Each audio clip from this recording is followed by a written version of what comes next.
Meu Deus, vocês todos são professores, né? Sim. Alguns aqui da mesma escola, professor. Sério? É, Remison, famoso professor de música. Ah, é, Remson, eu vi lá nos seus status lá que tu toca, né? Eu não sabia que você é professor de música. é, Que legal, cara. Você deve ser bem feliz, né? Porque quem gosta de música. é bem legal. É um privilégio. Mas dá trabalho também. Cara, vocês trabalham em escola fundamental 1, não é? Primeiro ao quinto ano. Ah, é difícil. Eu, sinceramente, eu não tenho estômago. Não tenho estômago. Olá, Robson, boa noite. Boa noite, tranquilo, professor? Como tá? Cansadinho, mas firme. Rapaz, eu bem sei isso. Eu cheguei da escola agora mesmo. Aí todo mundo cansado, né, cara? Imagina. Eu não tô sozinho. Você sabe que professor só reclama, né, gente? Rapaz, Eu tava pensando aqui, meu Deus, se eu começar a reclamar, todo mundo vai reclamar junto. Que legal. Tá? E o senhor como que tá? Cansadinho, mas eu tenho uma coisa que eu sou meio maluco, gente. Eu fico cansado, mas como eu gosto do que eu faço, eu vou fazendo, entende? Sei. Mas é bom, ó, parar um pouquinho, descansar, comer, se alimentar, e tem hora que eu esqueço de fazer isso. Ó, o Remson aí. Remison Jackson. E aí, Robson? Professor Robson é das artes também. Eu estou na luta por concurso na área de artes. Peraí, o Robson é professor de artes. Também. Que legal, Robson. Pinto, desenho, e a gente vai trabalhando e... Grande artista plástico. Que bacana, hein? Eu acho que eu tô bem acompanhado, cara, de vocês aqui. Sério, assim. Só tem a galera boa. Então, eu posso falar mal de alguns governos por aí? Deve. Ai, gente. Professor, você pensa um período que todo mundo é santo, esse agora de campanha política. Todo mundo é honesto, todo mundo é participativo, os artistas são os mais intelectuais possíveis. E tá aí. Professor, desce no cacete, vamos sem pena. Aqui eu tenho vontade de pegar um spray e sair escrevendo fascista na cara de um monte de gente, assim, sabe? Que eles colocam... Professor, que ajuda? Então... Ai, minha gente, eu queria criar um grupo antifascista, tá? Eu juro pra vocês que eu botaria minha raiva pra fora. Você sabe que depressão é acúmulo de raiva, né? A raiva é suprimida. Então, eu queria fazer isso, botar minha raiva pra fora dessa forma, assim, sabe? E aí eu acho que ninguém ficaria mais tomando tarja preta e nem ansiolítico, mas... Mas a minha forma de... Como eu vou dizer ao senhor? A você. A minha forma de se manifestar é da arte. Não tento, não. Eu trabalho com charge e tem um amigo meu aqui em Instância que ele publica em redes sociais. Rapaz, só tem xingamento. Eu publico isso aí. Eu acho... Eu acho que é um bom caminho. Eu acho que é um bom caminho. Eu acho que a gente tem que botar nossos sentimentos, nossos afetos ruins para fora, senão a gente não vira úlcera, né? Vira gastrite. Mas, enfim. Gente, ontem eu fiz uma exposição daquele gênero mais conhecido pela galera que faz o Enem, né? Sim. Aí o Remson me lembrou, né, que vocês vão fazer a prova do Sebrasp. Isso. E na prova do Sebrasp, eles pedem o texto dissertativo expositivo, que não é a mesma coisa, mas é parecido, né? E aí, eu acho que é um pouco mais fácil, mas também eu acho que eles complicam um pouquinho. Aí hoje eu vou apresentar a diferença entre um e outro, vou trazer uma prova discursiva de uma banca do Sebrasp, uma prova do Sebrasp que aplicou. Legal. E aí a gente vai conversar sobre o tema, e aí eu vou... Enfim, a gente vai, né? Ô, professor, eu tenho uma dúvida. Hum, Com relação, assim, como é que vai ser feito, assim, com certeza vamos trabalhar a questão da redação, realmente na prática, né? Vamos é. trabalhar. E a correção, como é que vai ser feita? A gente pode enviar para você? Como é que funciona essa questão? Pode enviar. Hoje alguém me enviou uma. Nem esperava. Hoje, por exemplo, eu vou tratar desse tema que vai ser desastres naturais. Se alguém já se sentir à vontade para escrever e me entregar amanhã, pode te entregar. A ideia inicial era corrigir todo sábado. Mas isso vai depender também da demanda de vocês, assim, de como vocês vão conseguir escrever e tal. Sei lá, se eu tiver 5 redações, dá para a gente fazer uma correção no sábado, 9 horas da manhã, né? Mas, assim, eu queria saber com vocês se para vocês fica bom fazer as correções aos sábados. Pela manhã, né? Já- Ou se vocês preferem colocar no meio da semana, como é que fica, né? Para vocês também, né? Não, sinceramente, para mim tá tranquilo. O que eu quero é um novo patamar, quero ir para a sala de aula, eu quero isso, meu filho. Que o que vier é lucro, me bota tem essa. Vamos Tá, trabalhar. amanhã é quinta, né? Quinta. É, Assim, se eu receber umas 4, 5 redações, aí no sábado a gente já começa a trabalhar a correção, certo. tá bom? Mas a ideia é essa, dar aula na terça e na quarta sobre tema, sobre como desenvolver o tema e tal, e aos sábados correção, né? E aí vocês escrevem, fiquem à vontade, me entreguem digitado ou por escrito, né? Professor, desculpa interromper. Pode falar. O senhor ficou de mandar um template, né, para a gente... Isso, fiquei. Eu não mandei porque aquele template. Vou mandar para vocês hoje o template. Certo. Aquele template se referia ao modelo do Enem, que não é o mesmo modelo de vocês. É parecido, mas não é Entendi. idêntico. Hoje eu vou mostrar o template de vocês, aí vocês podem me cobrar depois que eu envio. Que o nosso é no mínimo 20 linhas, né? A redação.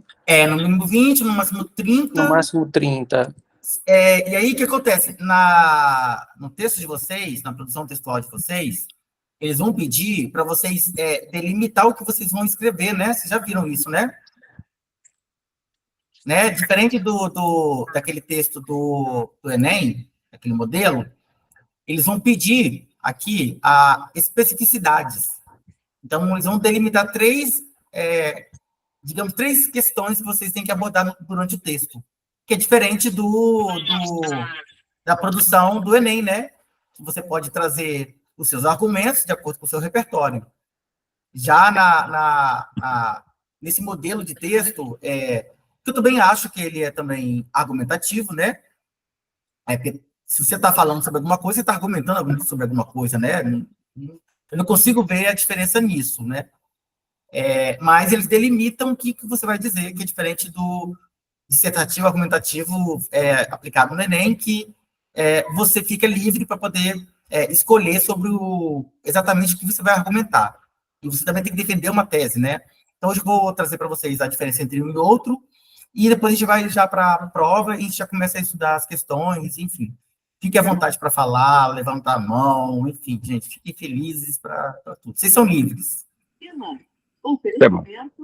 Vamos lá, eu vou apresentar primeiro a diferença entre um e outro, né? Você acha que é melhor? Vocês acham melhor? Tranquilo, professor. Eu acho que causa ainda uma confusão, né? Entre um gênero e outro.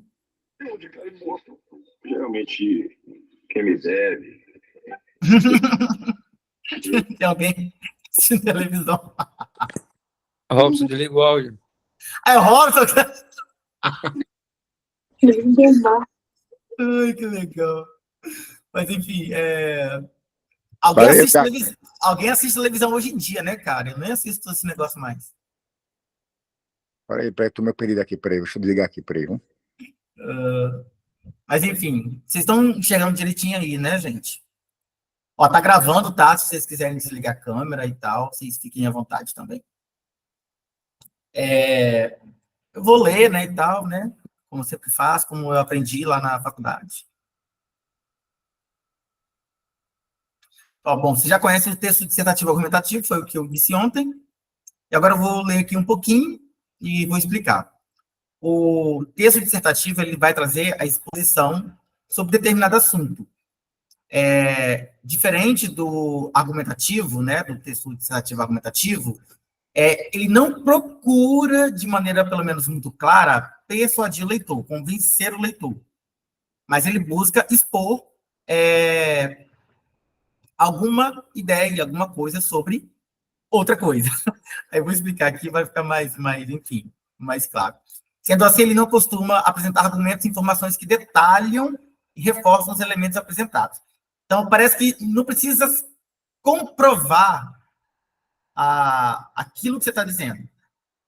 Apesar de que eu não acho interessante a pessoa não trazer algum fundamento. Eu acho sempre interessante as pessoas levantarem informações, questões e trazerem embasamento. Eu sempre acho isso muito bom e aconselho a vocês, né? Para não ficar num achismo ali que eu acho que é anticientífico. E, bom, para a gente que já tem curso superior, né, também pega mal. Então, aqui tem um exemplo bem pequenininho aqui, que é curto e mais objetivo. Aí tem aqui, ó, um grupo de professores da rede pública tem unido forças a fim de questionar as formas de ensino, consideradas tradicionais e ultrapassadas frente ao mundo contemporâneo. A iniciativa visa construir, conjuntamente, alternativas para despertar novamente o interesse dos alunos na escola.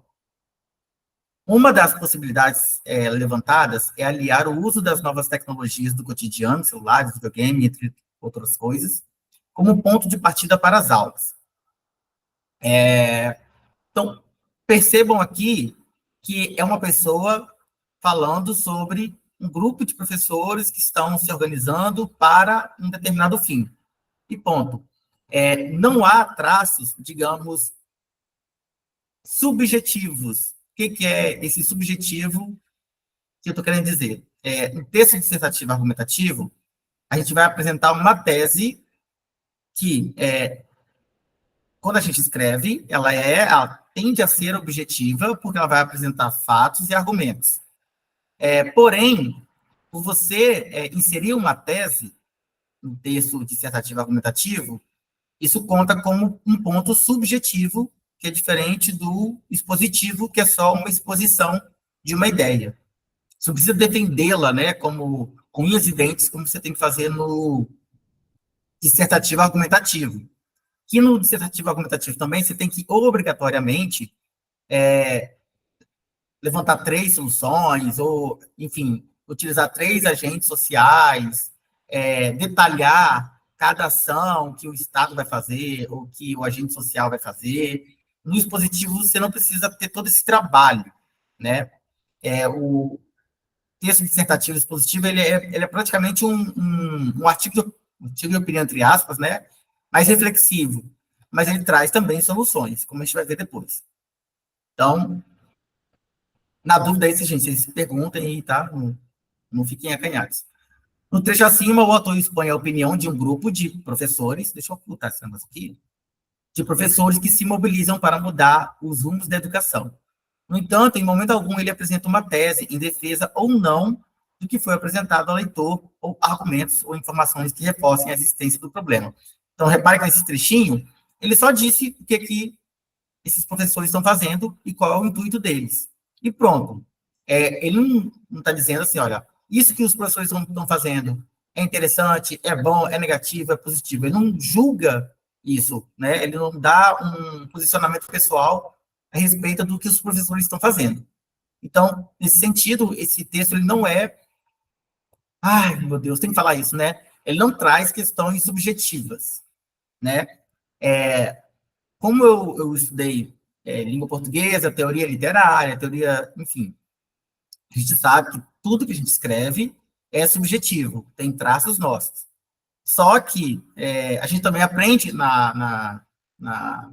nessas disciplinas de produção textual que existem textos que tendem a uma objetividade, ou seja, tendem a eliminar traços subjetivos, que é essa questão, esse gênero, e tem textos que trazem mais essa questão subjetiva. Então, a gente tem, por exemplo, uma poesia, né, um poema, que traz questões subjetivas no sentido, assim, do eu literário, do eu poético ali, né? Enfim, do eu lírico. Então, ali, o subjetivismo, ele é a marca daquele gênero. Mas no texto dissertativo, o subjetivismo, ele é só uma questão de defesa. Ele não tem aquele traço do eu ali, né, que a gente vê na poesia, né? Eu sofro, eu morro, mas na questão argumentativa, quando a gente apresenta alguma coisa, isso é subjetivo, né? Então, tudo aquilo que a gente está defendendo parte da nossa crença, da nossa ideia de que aquilo é melhor. Então, nesse sentido, o texto dissertativo argumentativo, ele é subjetivo, mas ele busca objetividade. Complexo não, né? Mas, enfim, todo texto, tudo que a gente escreve é subjetivo. E já no dissertativo argumentativo, vou dar um exemplo aqui para ficar mais claro, né? Ele apresenta, além do ponto de vista do autor acerca de um tema, os argumentos e informações que se reforçam, né? Então, você vai apresentar a sua visão sobre aquilo e vai trazer argumentos que reforçam aquilo que você está dizendo, no intuito de convencer o leitor que aquilo que você está dizendo é verdade. Então, tem um exemplo aqui. Quiroga é um escritor de literatura infanto-juvenil que rompe os padrões clássicos da fábula. Repare que ele está fazendo julgamento sobre o Quiroga. Ele já está dizendo que ele é um escritor de literatura que rompe os padrões. Ele já está dando características a esse escritor. Isso é subjetivo. Isso é possível de se verificar por meio de dois elementos distintos em sua obra. Em primeiro lugar, a falta das tradicionais concepções morais das fábulas, ao final do texto. E, em segundo lugar, a presença de personagens completamente disfuncionais e politicamente incorretos. Na obra Cantos da Selva, as personagens cometem seus erros e se dão bem no final. Interessante isso, né? De forma distinta do tradicional A Lebre e a Tartaruga. Eu não conhecia esse autor, vou procurar saber. Podemos dizer que no excerto acima, o autor tem a tese de que o escritor Quiroga produz uma obra um tanto quanto incomum para o gênero fábula. Como argumento, ele afirma que a ausência de moral da história e a presença de personagens politicamente incorretos ajudam a construir essa imagem do escritor. Para comprovar seus argumentos, ele cita a obra Contos da Selva e fala sobre os personagens que são inusitados, se comparados à fábula de Esopo.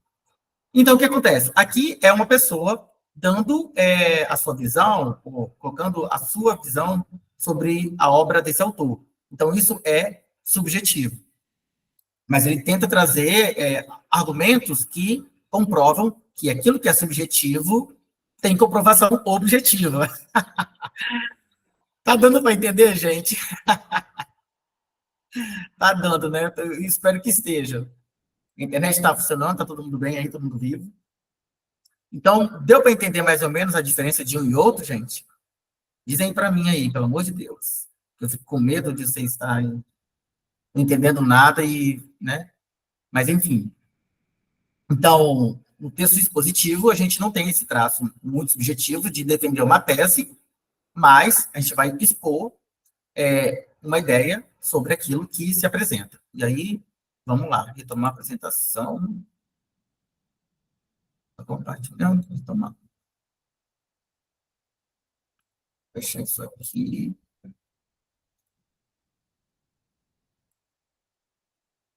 Agora, vamos para a prova do Sebrasc. Essa prova aqui, gente, eu acho que é de 2022. Eu não lembro para qual cargo, qual município, mas enfim.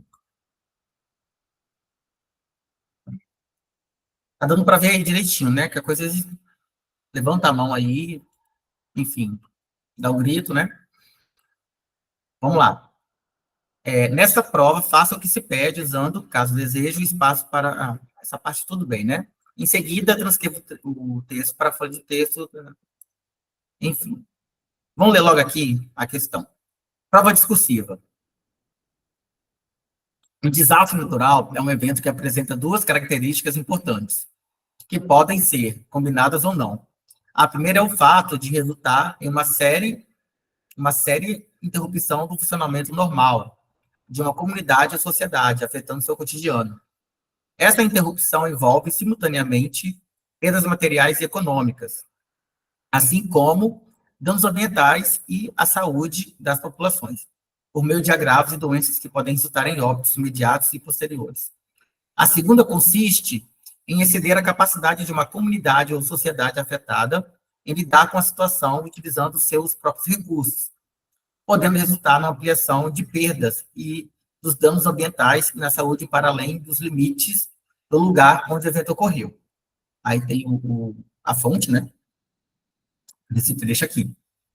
Desnaturalizar o desastre significa considerar o conjunto dos processos que intervêm na origem, no desenrolar e nos efeitos do desastre, de modo a ter em conta, né, as consequências da ação humana, da organização social e econômica, o papel das instituições e organizações e das decisões, que são indissociavelmente técnico-científicas e políticas, que configuram as formas de prevenção e de enfrentamento dos desastres e das suas consequências. Desnaturalizar não significa negar a existência do que se costuma chamar de fenômenos, né, ou processos naturais na origem dos desastres, mas considerar a forma como esses fenômenos ou processos são afetados ou modulados pela ação humana, intencional ou não.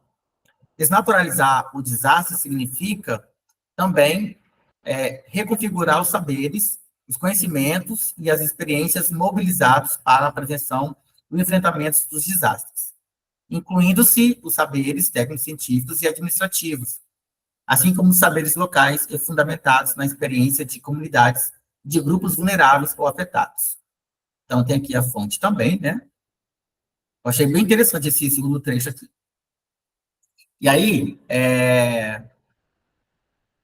vocês vão escrever e a banca vai exigir três elementos, né, 3 especificidades que vocês vão ter que abordar durante o texto de vocês.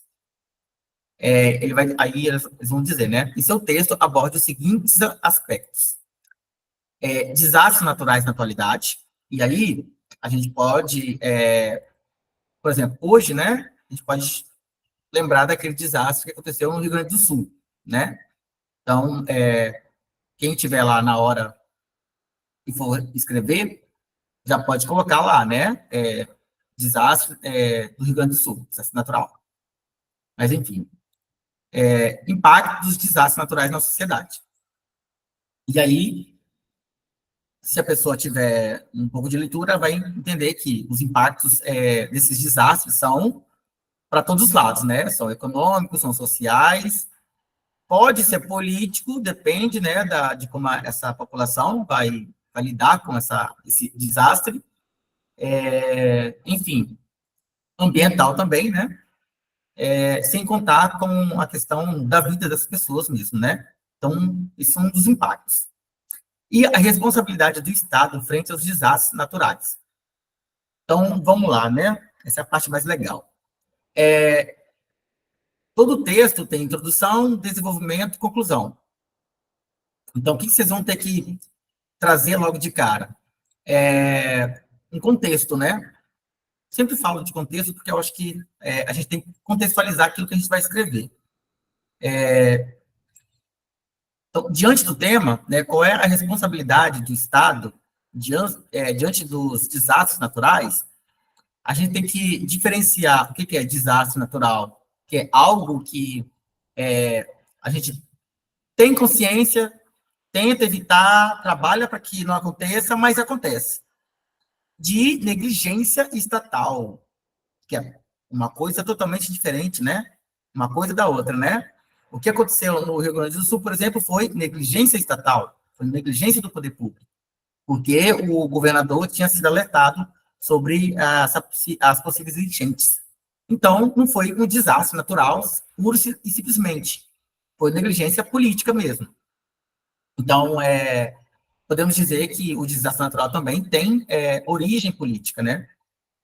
Tem gente que fala sobre racismo ambiental, enfim, é um termo que eu não procurei pesquisar, que eu achei que agora todo dia tem um conceito novo, né? E qual a responsabilidade do Estado frente aos desastres? E aí, é interessante a gente pensar, né? O Estado, ele tem que... Meu Deus, desliguei minha câmera sem querer. O Estado, ele tem que estar preparado para isso, para os desastres naturais. Então, eles têm que trabalhar em parceria ali, o tempo inteiro, com as secretarias, né? Eu estou transmitindo minha tela? Ou alguém está transmitindo? Eu acho que é o Robson. Deixa eu mexer na configuração aqui. Faz sentido.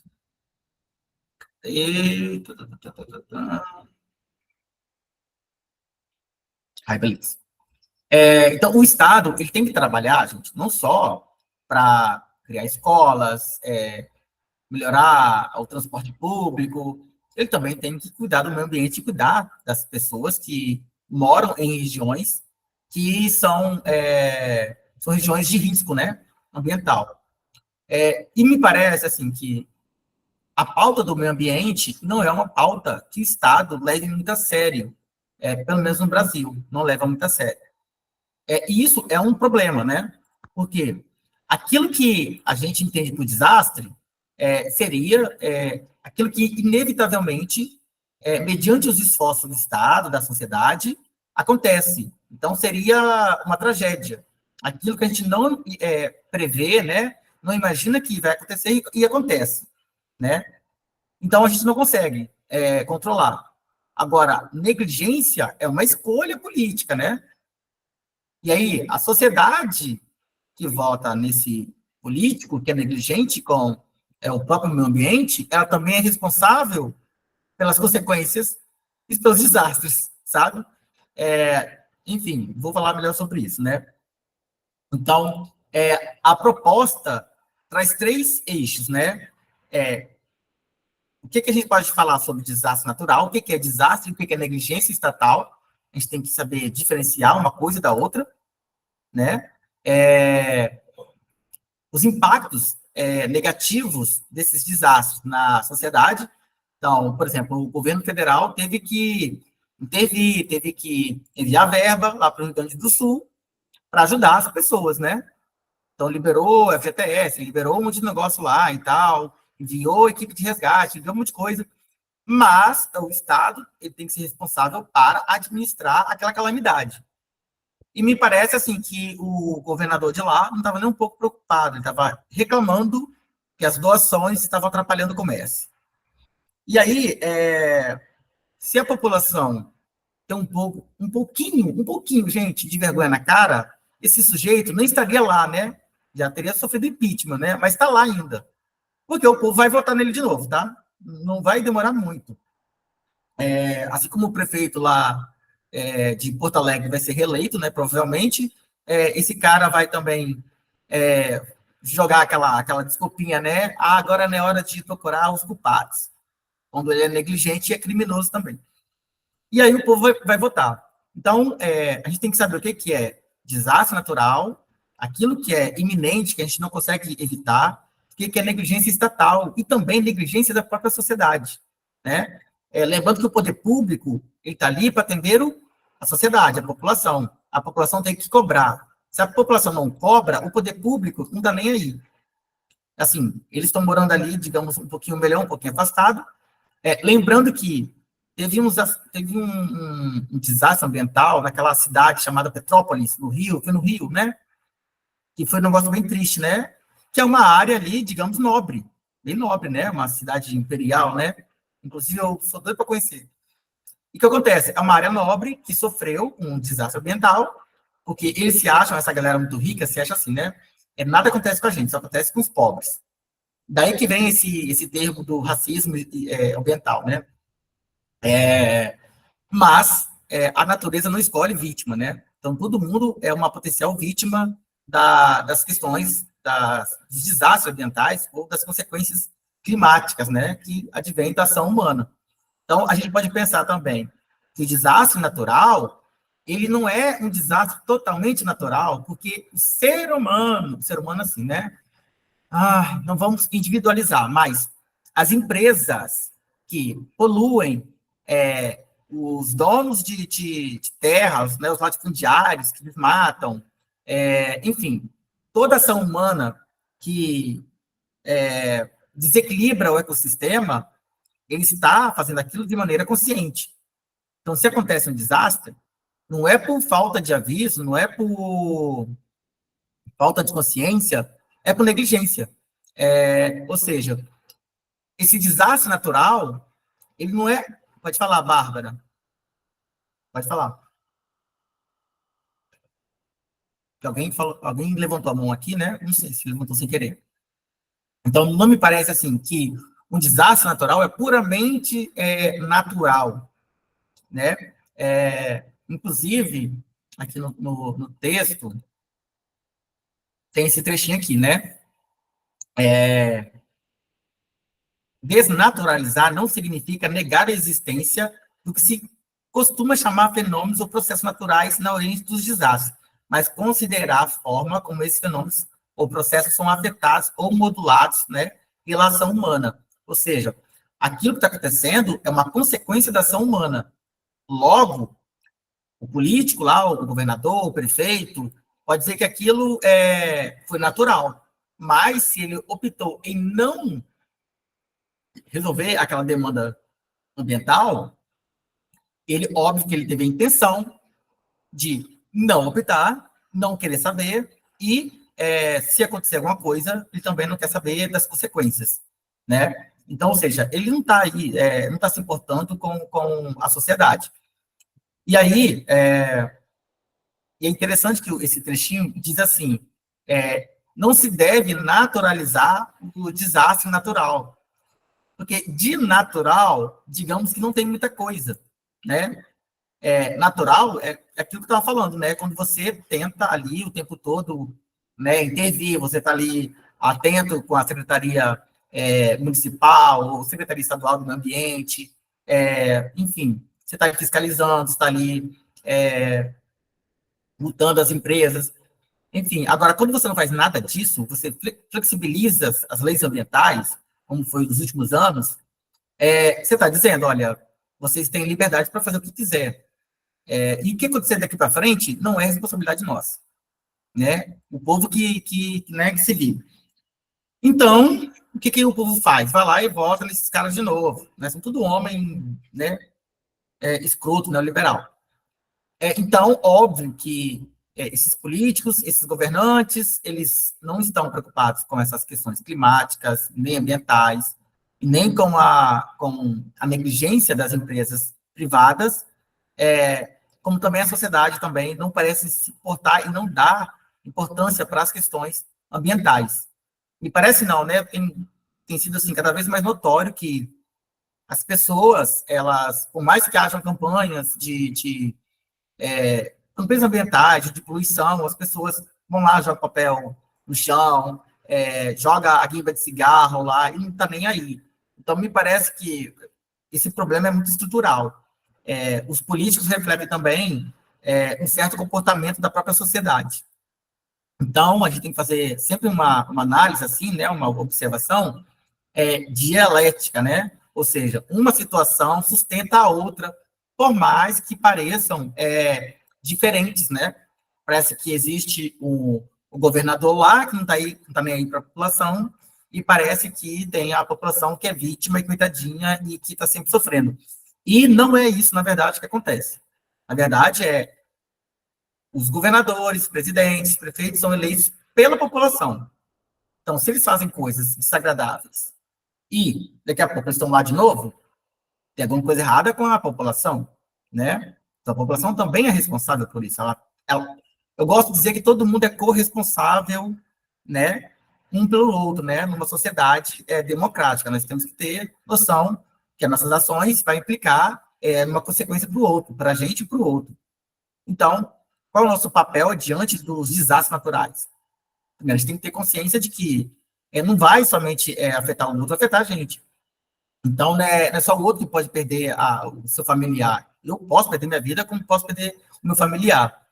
E qual é o papel do Estado nisso tudo? O papel do Estado é criar políticas públicas, leis, enfim, garantir que a sociedade possa viver em harmonia com o meio ambiente, cuidando do meio ambiente, para que também esses desastres possam ser cada vez mais evitados e, obviamente, que não vai ser eliminados, né? Desastres são desastres, mas políticas públicas são, inclusive, políticas públicas são necessárias, mas se vocês forem olhar o orçamento do governo federal este ano, vocês vão ver assim que uma menor parte do orçamento foi para o meio ambiente. A menor parte do orçamento foi para o meio ambiente. Então, assim, a gente tem avanços neste governo, né, que, graças a Deus, chegou aí e nos tirou daquele fascismo horrível. Mas a gente precisa também ter responsabilidade com essas questões. E não me parece ainda uma questão muito emergente, muito importante para o atual governo, porque esse atual governo também governa com a direita e com a extrema-direita. Então, isso dificulta a ação do governo federal, né? Ele tem ali que barganhar com o Congresso, que enfim, é um terror, né? Um terror. Então, o que acontece? A população vota em pessoas que não estão alinhadas com as pautas do meio ambiente. A população também não tem consciência e também nem quer, né? Eu digo assim, gente, eu moro aqui no litoral, vocês também, né? Assim, a quantidade de pessoas que a gente vê na praia, sujando, assim, fazendo, assim, coisas, assim, de você colocar no filme distópico, assim. É aterrorizante. As pessoas realmente não se importam com o meio ambiente, como também não se importam com o outro, né? Como também não se importam consigo próprias. Mas, digamos que o papel do Estado é fortalecer, criar consciência nas pessoas, e, ao mesmo tempo, o Estado também tem que fazer a parte dele, que é multar, é criar programas nacionais, e aí o prefeito criar uma política municipal para essas questões ambientais, e o governo estadual para, enfim, o Estado e o governo federal para o país inteiro. Então, seria mais ou menos por aí. E aí, como é que você vai introduzir isso? Primeiro, é bom sempre a gente conceituar as coisas. Aí eu vou trazer um template aqui, deixa eu ver se eu consigo abrir aqui bem rapidinho. Aí eu mando para vocês hoje mesmo, isso aqui.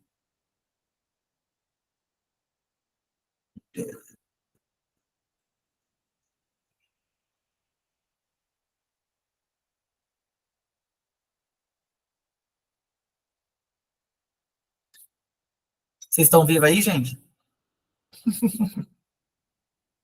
Cadê aqui? Todo mundo vivo, todo mundo dormindo, hein?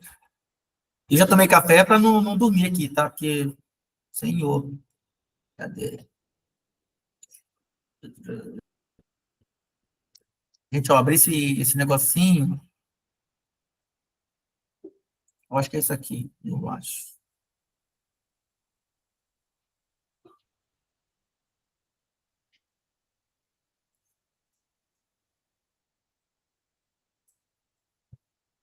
Ai, senhor. Gente, ó, bolsa de professor, computador de professor é um caos. Cadê? Assim, prova do Sebrasp. Ah, encontrei. Encontrei. Pronto. Consegui. Emerson, pode falar, meu querido. Então, professor, refletindo aí sobre o que o senhor colocou, né? Os pontos importantes relacionados ao tema. Muitas das vezes a gente tem aquele hábito de só culpar o Estado, né?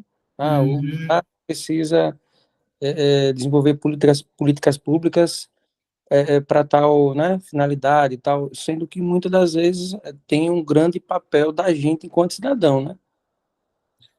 Cara, assim, a gente que é um pouco mais crítico, a gente sempre coloca o Estado como um vilão, né? E assim, o Estado ele é negligente porque também ele é um Estado burguês, que atende às demandas de uma classe, tal. A gente sabe tudo isso. Mas, e cadê a nossa responsabilidade enquanto cidadão, né? Porque um cidadão é aquele que tem consciência do Estado, do poder do Estado e do seu poder, né?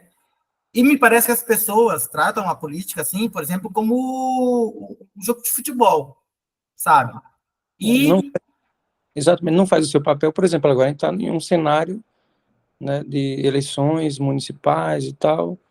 Aí, tipo, o momento de fazer a política pública é exatamente agora com o nosso poder, né, o poder do voto, né? pois é, e aí você vê, né, a democracia, que é assim, tem suas falhas, mas ela ainda é o melhor regime de governo que a gente pode ter. Assim, eu penso em tudo que leva o cidadão, penso ao mesmo tempo, né? O cidadão brasileiro vive de televisão, de celular, quem tem internet, que tem celular também, né? Muita gente não tem, mas digamos que a consciência do povo é muito manipulada pelos meios de comunicação de massa. Só que, poxa, me fala assim, o pessoal lá do Rio Grande do Sul, aconteceu aquele desastre. O prefeito de lá, gente, assim, era para aquela galera tá, assim, ter saído de lá do Rio Grande do Sul corrido pelo povo. O povo devia decapitar, sabe? A cabeça daquele povo. E o cara tá ganhando nas intenções de voto, nas pesquisas, ele vai ganhar a prefeitura. Vai ganhar da Maria do Rosário. E fica assim, tudo bem que a nossa consciência é manipulada, ok. Mas o povo tá vendo o negócio acontecer e vai votar no cara de novo. E tinha que dizer assim, ó, acabou para esse povo, a gente não quer mais isso. Olha o nível de prejuízo que aquele estado todo teve, e o povo parece que não acordou para o negócio, sabe? Então, assim, me parece que o povo é muito negligente, o povo mesmo, no geral, assim, eu falo povo no sentido, o povo enquanto massa, né? Não o cidadão que é consciente que não é massa. Né? A massa não tem consciência, ela é puramente histeria, rebanho mesmo, e ok. Mas, se a gente ainda continuar com esse comportamento de massa, o que a gente vai continuar vendo daqui para frente é isso mesmo, é a galera votando em pessoas que, em vez de trazer propostas, ficam ali um debate xingando o outro, aviltando o outro, praticando crime eleitoral ali. Um negócio muito bizarro. E essas pessoas, elas estão ali disparando nas intenções de voto. Não é? É assustador, porque você pensa, a gente está vendo as queimadas, a gente está vendo o mundo sendo destruído, literalmente. E as pessoas, mesmo vendo, não tendo consciência, o que é mais preciso fazer para fazer com que as pessoas acordem? Eu não sei, sabe? Tipo, não sei. Me parece que o povo realmente não quer acordar. O povo está numa pulsão de morte, numa pulsão, sim, né? Nem de morte ao outro, mas de auto-morte mesmo, né? O povo já está tão desgraçado, maltratado na vida, que para eles tanto faz viver e morrer, né? Só que, assim, toda a nossa escolha numa democracia é uma escolha política. E sendo a gente vivendo num Estado democrático, a nossa escolha política gera consequência não só para nós, mas para os outros.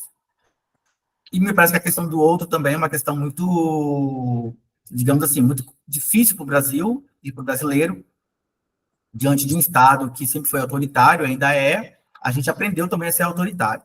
E, obviamente, que o brasileiro é muito autoritário. E, obviamente, que uma pessoa autoritária não dá ouvidos para as questões, digamos, da alteridade. Pode ser o outro, que é diferente, né? Pode ser o meio ambiente, pode ser o Estado, pode ser a Constituição. O autoritário é aquela pessoa que não ouve. Então, me parece que o brasileiro é muito autoritário, no sentido, assim, uma pessoa que é fechada em si mesma e é uma pessoa que, no seu estado de ignorância, não quer saber, porque, mesmo sem saber, ela acha que sabe tudo. Que tem uma diferença entre o ignorante e o burro, né? O burro é aquela pessoa que é prepotente, mesmo quando ela não sabe, ela se julga capaz de opinar sobre tudo, para dar opinião sobre tudo, mesmo sem estudar, sem ouvir especialista nem nada, mas ele acha que ele sabe. E ele quer impor isso ao outro. Diferente da gente que é ignorante sobre diversas coisas e a gente procura saber, né? Procura se informar. E me parece que o povo tá entregue a essa autodestruição. E aí, assim, óbvio, né? Você vai escrever um texto, você vai tentar, ali, no meio das especificidades do texto, conceituar o que é desastre, o que é negligência estatal, o que é também descaso do poder público, mas também da sociedade. E eu acho que tudo, como diria o velho Marx, tudo é dialético, né, cara? Não existe um povo coitadinho, não existe um governo muito maldoso. Há em nós maldade e bondade, só que isso é estimulado no capitalismo, né? A maldade é estimulada e a bondade não. Então, o povo está muito entregue à maldade do que à bondade. Isso é manipulado mesmo. E me parece que está muito difícil a gente trazer a galera para esse lado mais, digamos assim, erótico, seria no sentido de eros, né? Na psicanálise, né? Esse lado do amor, daquilo que é construtivo. E me parece que está muito difícil tirar o povo desse sono hipnótico da morte, sabe? Está muito difícil. E o que acontece? A gente tem que pensar que, na conclusão, a gente tem que trazer uma reflexão, trazer uma síntese. E aí fica a cada um também, né, de pensar, né? O desastre, ele é natural, mas ele também é fruto de negligência. A gente pode colocar isso numa introdução, uma negligência estatal, ou também de uma sociedade.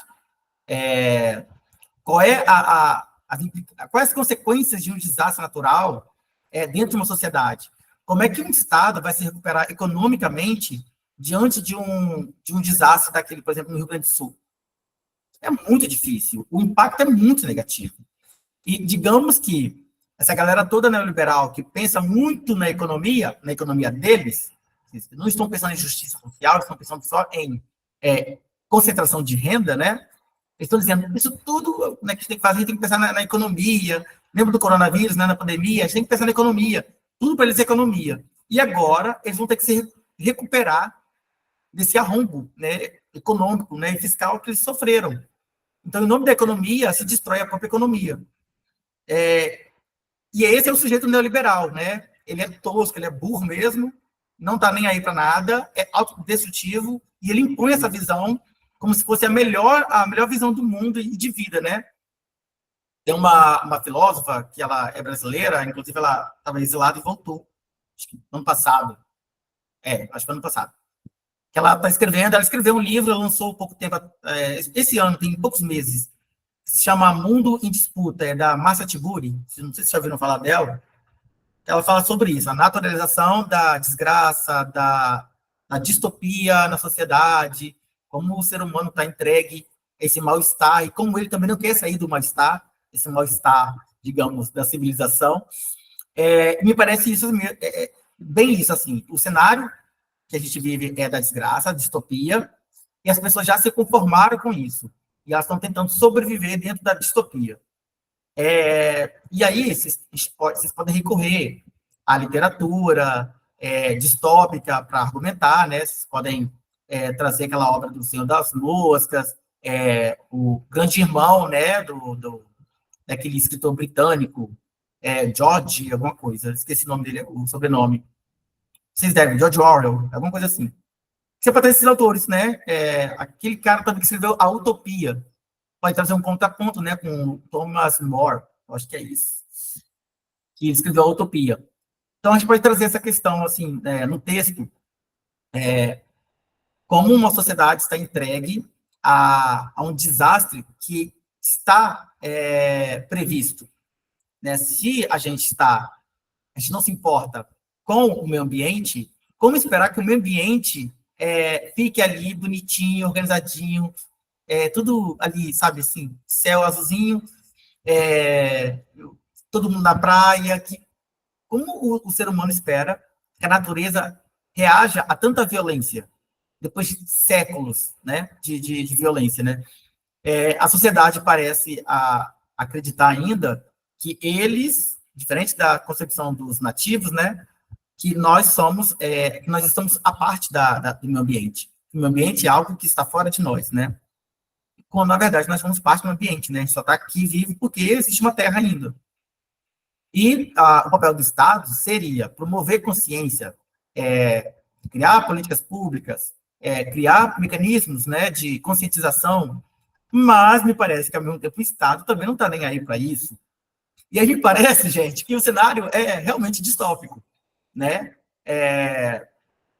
Ou se a gente conseguir, que eu acho que é difícil, criar consciência nas pessoas, já que o Estado não quer, porque o povo está votando enfim, né, nesse tipo de gente aí. É a gente tentar aqui no cotidiano, conversando com as pessoas, tentar mesmo convencê-las, persuadi-las, né, de votar em outras pessoas para que essas outras pessoas preocupadas com o meio ambiente sejam eleitas, né, sob pena da gente realmente ser extinto, né, o que não vai fazer falta para a Terra, né, a Terra vai dar pulos de alegria se a gente for extinto. Mas, enquanto isso, me parece que a gente pode pensar na distopia, por exemplo, como um quadro patológico, assim, da sociedade pós-moderna, né? Vocês querem falar alguma coisa sobre esse tema, sobre como é que vocês desenvolveriam esse tema na escrita? Qual o caminho que vocês traçariam para chegar a uma síntese, a um fechamento do texto? Eu sei que vocês são inteligentes, tá? Ainda mais vocês de artes aí, ó, de história, da música. Podem falar, tá, gente? Ah, tá. Vocês ficam pensando aí que eu vou mostrar para vocês o template que eu fiz. Agora vamos ver se vai aparecer do jeitinho que eu quero aqui. Tá. Deixa eu fechar isso aqui. Fechar isso. Agora vai aparecer. Deixa eu ver se vai. Não, apareceu ainda não.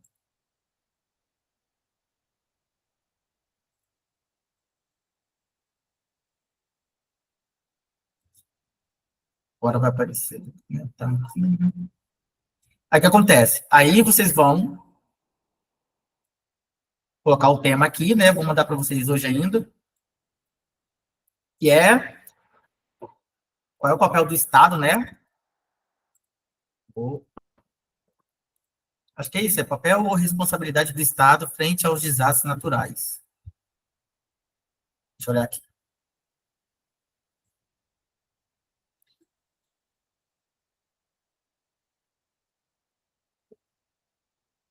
Se vocês quiserem, gente, eu tenho dicas de pessoas, de intelectuais que escrevem semanalmente e que publicam compulsivamente sobre questões relacionadas à sociedade brasileira, que eu considero maravilhosas, assim.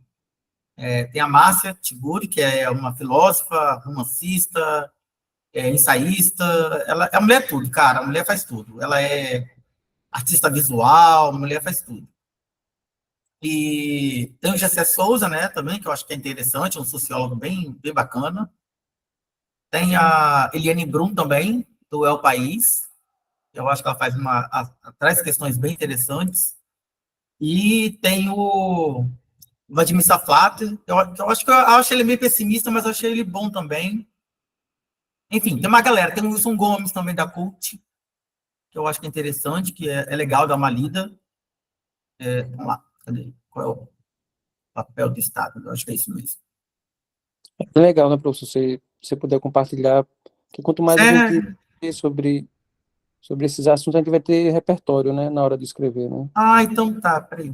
Ó, eu vou tentar ser mais breve aqui, depois eu vou mostrar essas pessoas para vocês.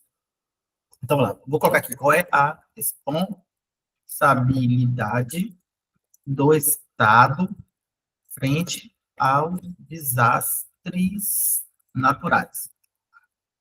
Bom, sabemos qual é o papel dele, né? Deveria ser o quê? Nos proteger, criar políticas públicas, conscientizar, né, a população, mas digamos que o Estado neoliberal não quer conscientizar ninguém, ele quer destruir, e o povo também não quer acordar, né? Esse som fascista, né? E aí vocês vão trabalhar, por exemplo, a questão do desastre, né, o conceito de desastre natural. Aí eu sugiro vocês que façam uma pesquisa, né, e tal, né? Ou não precisa ser um conceito, mas trazer, né, uma ideia, né, uma elucidação do que seja um desastre natural, do que é negligência estatal. também, né? Para a gente separar uma coisa da outra, né? Eu gosto de pensar assim, né? No meio de tantas fake news, tanta confusão, na sociedade da pós-verdade, o discernimento é, digamos, aquilo que mais está em falta hoje em dia, né? Então, buscar o discernimento dessas duas coisas, discernimento, seria o primeiro passo, né?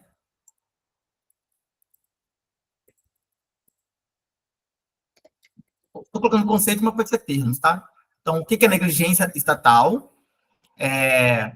Vou colocar aqui também. Falta de consciência.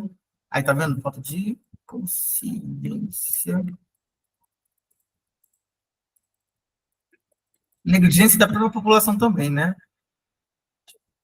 Eu ainda não aprendi a fazer essa linha bonitinha aqui. Aí vocês podem trazer, né, a diferença entre um e outro, e qual é a responsabilidade também da sociedade, da população, diante disso, né?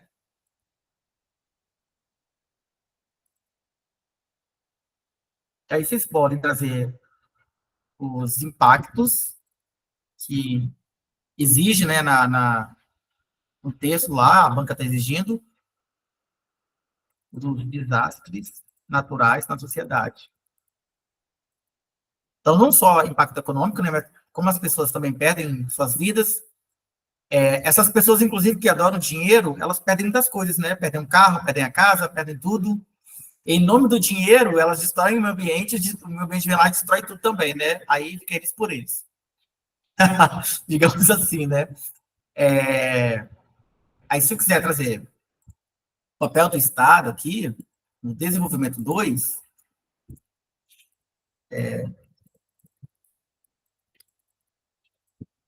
foi isso mesmo, né? Deixa eu ver se eu estou lembrando direitinho. É isso mesmo. O papel do Estado frente aos desastres. E qual é a conclusão? A conclusão é a síntese. Você pode levantar uma solução ou dizer, olha só, realmente o negócio está indo por água abaixo, né? Não precisa ter, necessariamente, um final feliz, tá? No texto expositivo, você pode trazer um fechamento, uma síntese, isso não tem que estar ali para convencer ninguém. É só para expor mesmo. Então, não precisa trazer 3 agentes sociais, 3 intervenções, finalidade, detalhamento de cada coisa, isso não é necessário. Aí, eu vou deixar aqui mais ou menos assim, meio prontinho assim, as ideias meio colocadas, e aí vocês vão, né, se der tempo, né, amanhã ou na sexta, vocês escrevem, aí vocês me mandam. Se não der tempo também, beleza. Se eu receber pelo menos uns 3, 4 textos, dá para corrigir no sábado, trazer algumas questões para corrigir, ou a gente pode também desenvolver o texto durante a aula, que aí fica com vocês também. Aí vocês me dizem o que é melhor para vocês. É desenvolver o texto durante a aula de sábado, ou corrigir os textos que me entregarem no sábado. Por mim, eu fico dando caminhos para vocês, como introduzir, depois como argumentar e como concluir. Por mim, eu fico de boa. Mas se vocês acharem que vai ser melhor produzir logo e corrigir, também tanto faz.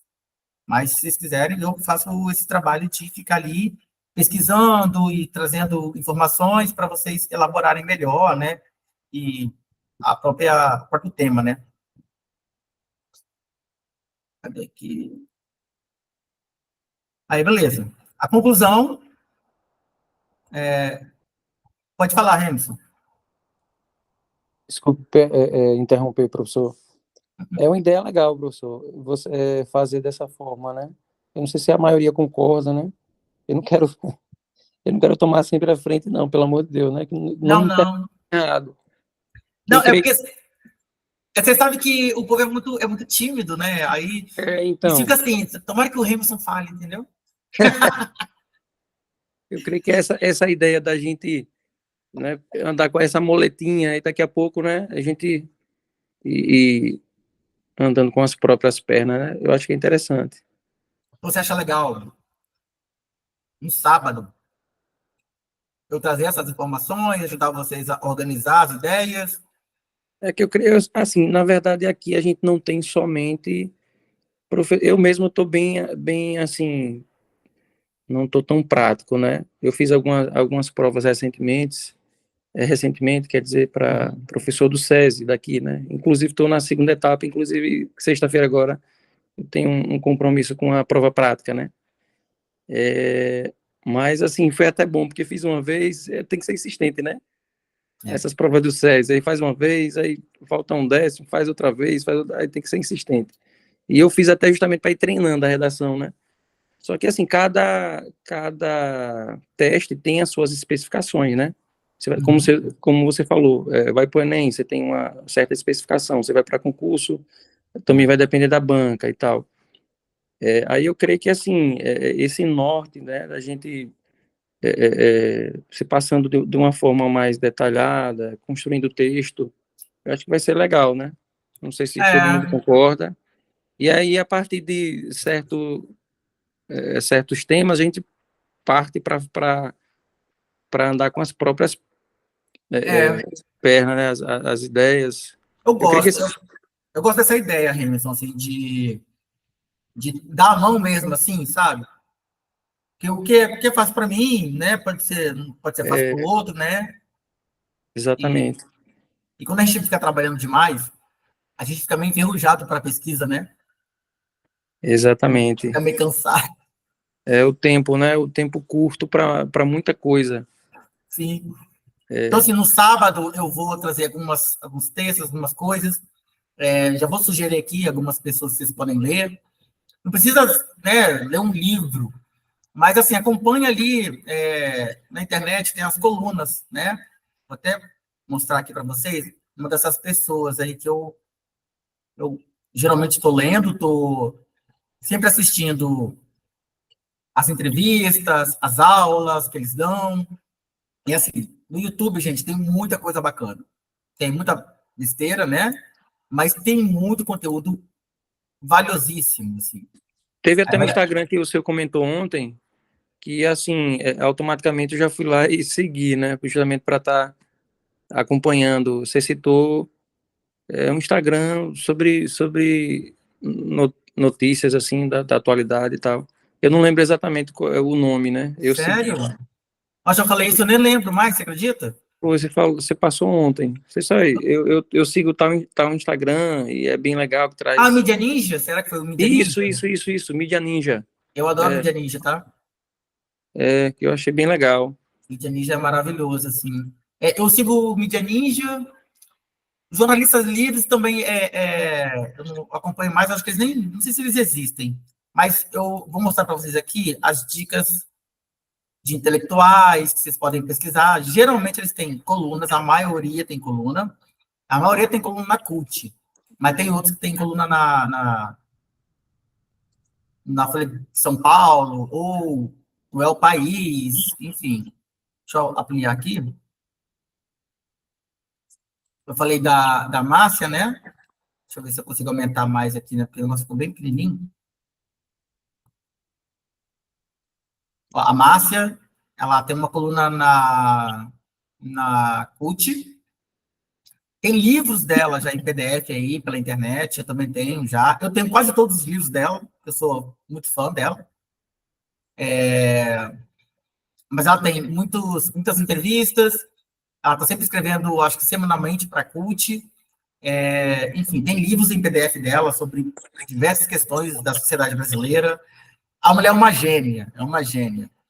Eliane Brum, que eu acho maravilhosa, ela é jornalista e documentarista, tem vários prêmios, até internacionais, assim, a mulher é brava demais, cara. A mulherada tá dominando tudo.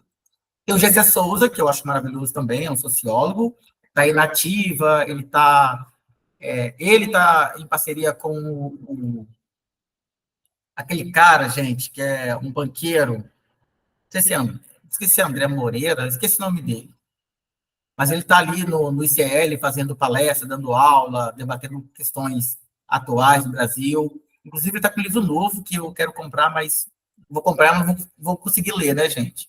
É aquele negócio, a gente compra feliz e não consegue ler o negócio. Deixa eu ver se eu consigo... Ah, tá, tem aqui, ó, Wilson Gomes, Vladimir Safatler. O Vladimir Safatler, ele tem uma linguagem um pouco mais erudita, e eu acho que é um pouco mais cansativo de ler. Para uma pessoa cansada, não é legal. Mas o Wilson Gomes é mais tranquilo, o Rubens Casar é mais tranquilo de ler. Mariana Chauí, você vai encontrar artigos da internet. A Mariana tem um livro, gente, que eu acho que é um dos tesouros sei lá, não sei se é intelectualidade brasileira, mas um dos tesouros do Brasil, assim. Tem um livro chamado O Mito Fundador, Sociedade Autoritária. Um negócio assim. Eu tenho esse livro, mas vocês podem encontrar eles em PDF também. Eu tenho alguns em PDF, se vocês quiserem eu mando depois para vocês. E assim, ela vai explicando como é que a nossa sociedade é autoritária e como é que a gente caiu nos discursos bem mentirosos. Tem o Renan Quinalha também, que é da revista CUT, tem o Ivana Bentes também. Aí tá, periódicos, sites, jornais que eu costumo ler, geralmente é a Carta Capital. Não, a Carta Capital eu tenho lido bem pouco, na verdade. Falta de tempo mesmo. A CNN Brasil, se eu for pegar algum reportagem para trabalhar, eu sempre pego na CNN Brasil, que eles são mais sérios, é um jornalismo mais sério. Colunas Tortas, eles também têm uma conta no Instagram, eles têm um blog também, é o Vinícius Siqueira, ele é maravilhoso, e ele está sempre trazendo questões sociológicas. Eu acho isso maravilhoso. Quem puder, siga mesmo, acompanha, lê, assista, qualquer coisa, ele dá aulas ali no YouTube. Então, ele traz leituras sociológicas da sociedade. É maravilhoso. Então, é o País, que eu acho que é um jornalismo muito bom, e a Eliane Brum, inclusive é colunista do El País. Tem o Brasil 247 também, que traz umas matérias interessantes. Tem o DCM, Brasil de Fato. É isso. Umas dicas aí para vocês serem felizes. Vocês podem ler, sei lá, antes de dormir, ou se estiver indo para algum lugar muito longe, e se estiver de ônibus, sei lá. Dá para ler assim, tranquilo, e vocês vão conseguir criar um pouquinho de repertório, né? Sei lá, durante a semana. Bom, vocês estão com alguma dúvida, alguma sugestão, alguma coisa, alguma reclamação? O Procon está aberto. Professor, essas dicas aí, esse PDF, você vai mandar no grupo, né? Do template, né? O template e onde está exatamente essas dicas aí? Tá no mesmo PDF? Ah, tá não, mas eu vou mandar para vocês. Na verdade, são os slides que eu fiz. Aí vou mandar esses slides lá para vocês ficarem olhando lá, enfim, ficar brincando, né? Legal. Mas é isso, mais alguma coisa aí, gente? Querem... Enfim, sábado, então, a gente vai ficar de produzir o texto, né? E aí eu vou trazer algumas reportagens, algumas coisas, e aí a gente vai começar a produzir ali mesmo no sábado. E aí vocês, né, perguntam, me peçam dicas. Se vocês tiverem dificuldade para iniciar um texto, eu tenho aqueles esqueminhas que eu não gosto, mas tem pessoas que eu percebo que têm muita dificuldade de iniciar um texto, e pode ser que esses esqueletinhos eles ajudem a pessoa a iniciar o texto. Eu posso enviar para vocês, mas é sempre bom começar a iniciar, elaborar uma ideia para a escrita, e aí a gente vai desenvolver na aula, sábado, né? Então, enfim, mais alguma coisa? Robson, tá tudo certo aí? Tá vivo? Milena, Milena, é você que é a menina que vai fazer o Enem? Não, né? Pode falar, Milena. A menina levantou a mão e foi embora. Robson levantou a mão e não foi embora. Pode falar, Robson. E aí, professor? Assim, professor, acho que as dificuldades vão ser apresentadas no decorrer do que ele começa a escrever, né? Por enquanto, assim, a sua explicação está bem didática, está excelente, mas as dificuldades mesmo é realmente como o Ramos falou, é na prática. Porque, assim, eu vou dizer por mim, eu sou muito pelo visual. Eu, como artista, sou muito visual. Ah, Descrever já é pouco. Eu vou sentir algumas dificuldades realmente na prática. E assim, eu vou precisar de ajuda. Remison é um grande parceiro meu. Com certeza, junto com o senhor, junto com os colegas, vamos me ajudar e vamos trabalhar. Não tem pô, que legal. não tem outro caminho. É prática, é exercício, porque assim, já é a prova.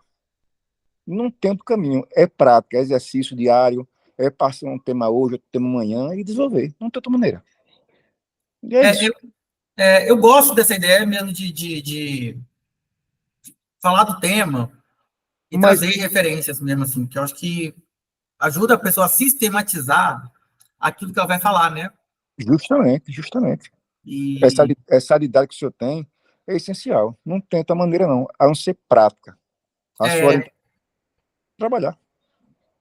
é isso aí. E assim, gente, podem ficar à vontade para me enviar alguma coisa. Hoje a Rosângela, não sei se ela está aí, ela mandou mensagem, falou: Ah, professor, não esquece de olhar o negócio da Sebrasp. Eu falei: Ah, eu olhei aqui, até encontrei isso aqui. Podem me dar dica, podem me chamar no privado. Assim que eu, né, tiver livre ali, eu estou sempre ocupado, mas digamos que na hora de tomar banho, eu dou olhar no celular, respondo. Na hora que eu vou almoçar, eu respondo. Fique à vontade mesmo, assim, para pedir dica, ou tiver com dúvida sobre alguma coisa. Se eu tiver disponível, eu respondo. Se não tiver disponível, eu respondo depois. Então, sábado a gente começa na prática. E eu vou trazer algumas coisas para a gente ler, refletir. Aí eu vou perguntar a vocês sempre como é que vocês vão trabalhar essas informações. Aí eu vou dizer, olha, isso aqui vocês podem colocar na introdução, isso aqui vocês podem colocar no desenvolvimento. Mas o desenvolvimento das ideias tem que ser com vocês, né? Eu vou dizer, ó, isso aqui vocês podem usar, mas que tipo de argumentos, ou, não é nem argumento, né? Mas eu acho que texto expositivo, você não precisa trazer fatos e comprovar tudo, igual no dissertativo argumentativo, mas você pode criar raciocínios lógicos, né? Pelo menos, né? Sobre aquilo que você está dizendo. E eu acho que o bacana do dispositivo é você buscar pelo menos conceituar as coisas, para organizar as ideias, né? Qual é o papel do Estado, qual é o papel da sociedade diante de tal problemática, né? Nunca, hoje eu tenho essa visão, tá? Quando eu era mais novo, eu não tinha, não. Eu achava sempre assim, o Estado é o vilão, e a sociedade era a coitadinha, eu fazia isso. E aí veio o governo de 2018, aliás, veio o golpe, depois veio o governo de 2018, eu comecei a mudar a minha ideia sobre a própria sociedade. Eu falei, às vezes o povo tem um governo que merece. Não eu, não vocês, né? Mas muita gente tem. Então, eu comecei a pensar, a sociedade anda muito mal, e eu acho que o buraco é mais embaixo. Então, a questão é mais delicada e mais complexa. Mas é isso. Vou parar de falar, vocês vão dormir, vou descansar. E eu também tenho que descansar, tenho que comer. Milena, você quer falar alguma coisa? Milena, você está aí, Eu Milena? acabei saindo, tudo bem, boa noite. Eu acabei saindo sem querer. Eu Uhum. apertei, então, porque eu cheguei um pouco mais atrasada, já dava na metade da aula, só para saber duas informações. Pronto, as escritas da redação vai começar o sábado para eu corrigir, é isso?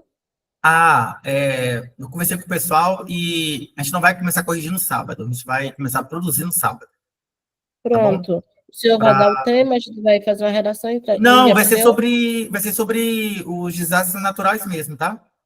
Ah, pronto. Aí eu vou escrever uma redação sobre esse tema. Durante a aula eu vou vou trazer informações, algumas coisas, né, para vocês lerem. E aí é ler e conversar mesmo, e aí eu vou começar a organizar aquelas informações em partes, né? Introdução, desenvolvimento e conclusão. E aí eu vou dar Pronto. o template, aí se vocês quiserem ler alguma coisa, eu vou dar essas dicas dos autores ali, dos escritores, ali no grupo hoje mesmo. E aí, se der tempo, vocês leem, se não der também, a gente lê na aula mesmo. E é isso. Era você que vai fazer o Enem, não, né? Tinha uma pessoa aqui ontem. Não, não, não. Você é Ah, você disse formada. que... eu sou formada em letras e faço Letras. pedagogia. É, Assim, então não tem ninguém aqui que vai fazer Enem, não, né? acho, não Sei. sei. Que não, né? Então, Mas, professor, você disse enfim, que você tem os modelos prontos, né? Esquematizados, né? sim, você quer que eu Você mande mandou no um para grupo? você? Ah, eu Não, mandei quero. não. Vocês querem? Eu vou mandar então, Eu tá? quero. Seria legal. Ah, agradeço. Tá, vou mandar lá. Não fiquem viciados, viu? Não. Mas é isso, gente, ó. Obrigado aí pela participação novamente. Bom descanso, boa noite para todo mundo. Que amanhã ainda é quinta, né? Não é sexta. Um abraço aí, obrigado. Até sábado, né? Um abraço, professor. Boa Mais uma Um noite, bom abraço. descanso. Boa noite a Bom descanso para todos. vocês também. também. Valeu, Remo, professor. Um abraço. Valeu, Valeu. Robson. Um abraço. Boca do Tchau. povo. Isso, inovador. Então,